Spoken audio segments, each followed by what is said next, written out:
धन्यवाद आदरणीय शंभू भैया। ब्रह्मलीन पूर्वज कवि अटल जी के श्री चरणों में अपना प्रणाम निवेदित करता हूँ।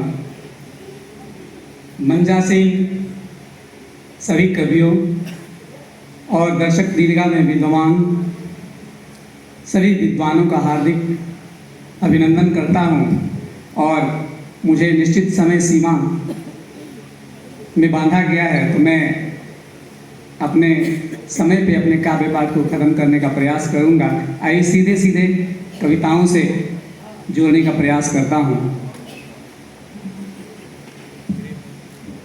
देखिए, मेरी श्रद्धांजलि कवि कुलश्रेष्ठ अटल जी के लिए कि सुनीतियों से आर्यवर्त की तुमने दी थी दिशा बदल। सुनीतियों से आर्यवर्त की तुमने दी थी दिशा बदल, अमर पुत्र भारत माता के नमन तुम्हें 100 बार अटल।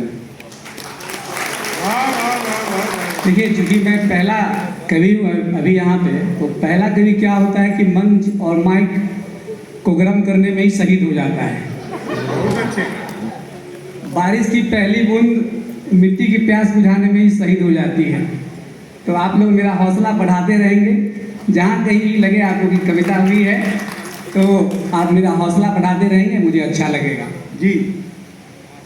सुनीतियों से आर्यवर्त की जिसने दी थी दिशा बदल, अमर पुत्र भारत माता के नमन तुम्हें 100 बार अटल।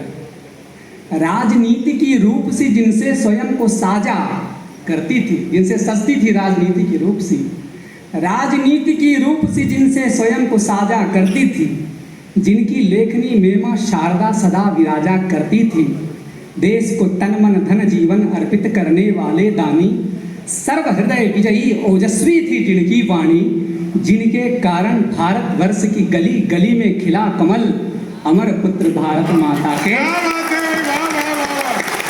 क्या पंक्तियां हैं, जिनके कारण गली गली में, अमर पुत्र भारत माता के नमन तुम्हें 100 बार अटल। वाह वाह वाह वाह। अमर पुत्र भारत माता के नमन तुम्हें 100 बार अटल। दोस्तों, मुझे अपने धर्म ग्रंथ की एक संस्कृत की पंक्ति याद आ रही है जो मैं कविता सुनाऊंगा। यत्र नार्यस्तु पूज्यन्ते रमन्ते तत्र देवता। आप सभी विद्वान हैं, जानते हैं कि जहाँ नारियों की पूजा होती है वहाँ देवता निवास करते हैं। तो वर्तमान का जो समय है, मैं उस समय पे एक छोटी सी रचना जी स्वागत है कि नारी तुम धरणी पर गणना होती। देखिए, मैथिली शरण गुप्त ने कहा कि सिर्फ मनोरंजन में कवि का कर्म होना चाहिए, उसमें उचित उपदेश का भी मर्म होना चाहिए। तो हास्य के शिखर पुरुष हम लोग के बीच हैं, शंभू भैया हैं, वीर रस के लिए कविता दी हैं और श्रृंगार के लिए और भी हमारे मित्र हैं। बारी बारी से हम सब के बीच पहुंचेंगे। देखिए कि नीरस हो निष्प्राण सभ्यता रोती। इसमें जहाँ कहीं भी आपको लगे कि कविता हुई है, आपका स्नेह चाहूँगा कि नीरस हो निष्प्राण सभ्यता रोती, नारी तुम धरणी पर गणना होती। देखिए, नारी अगर धरती पे नहीं होती, इस धरती पे, तो क्या होता, कहने का प्रयास है चंदन भैया कि नीरस हो निष्प्राण सभ्यता रोती, नारी तुम धरणी पर गणना होती। तुम बिन कविता प्रेम गीत ना होते,